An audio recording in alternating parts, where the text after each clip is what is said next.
This odd-looking machine is a Metaphone, and the name actually changed to Echophone a few years later, or a little while later.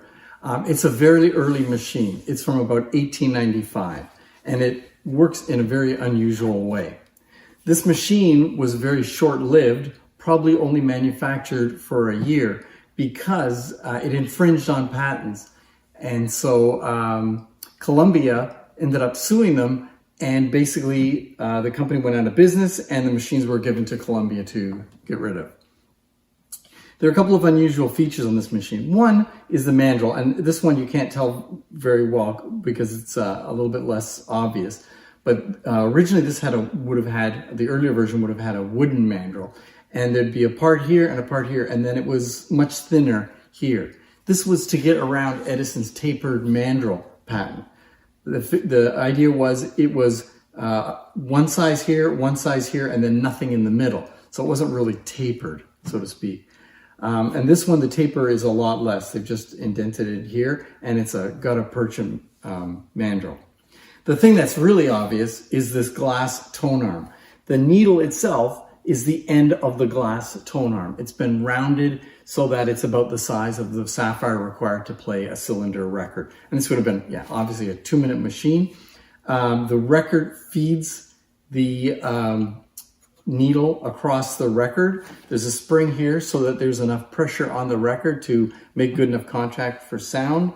But where does that sound go? Well, the way this worked was, you can see there's a little hole here, and you'll see better when I do the close-up, but the sound would vibrate this piece of wood, which vibrated this piece of wood here, and there was a hole going through it, and the sound came out here. There would have been a small horn, but that's gone missing on this one, or ear tubes could have been put in there. It's got a 2-ball governor, very simple design. It's string, the mechanism is run by a piece of string. It's sort of like, very similar to a puck motor. And you can see the mechanism itself is very similar to what you'd see on a puck, but this is much earlier. So this was sort of a unique machine. It appeared, it was a cheap version of something that played cylinders. It infringed on a few patents and was quickly shut down. And thus, they're quite rare.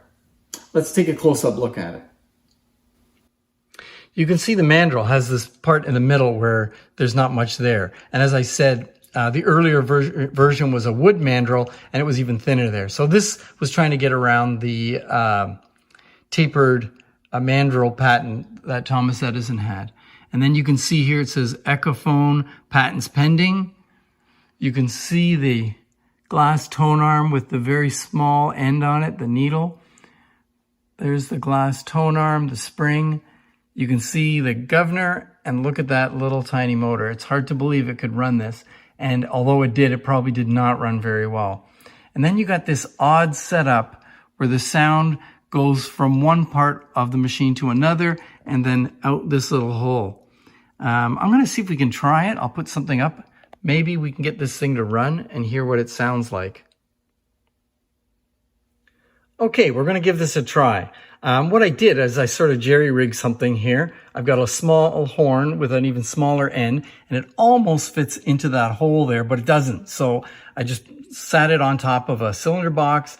It's not going to work really well because the contact where the sound comes out and into the horn isn't very good, but I doubt this would have been too loud. Anyway, let's just give it a try and see what happens, okay? So I'm going to put the needle there. I'm going to start the motor.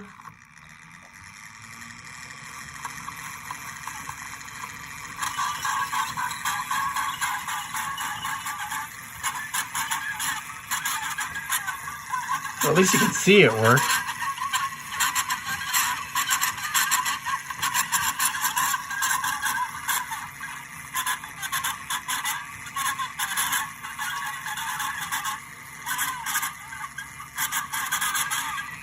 Take the horn off and see.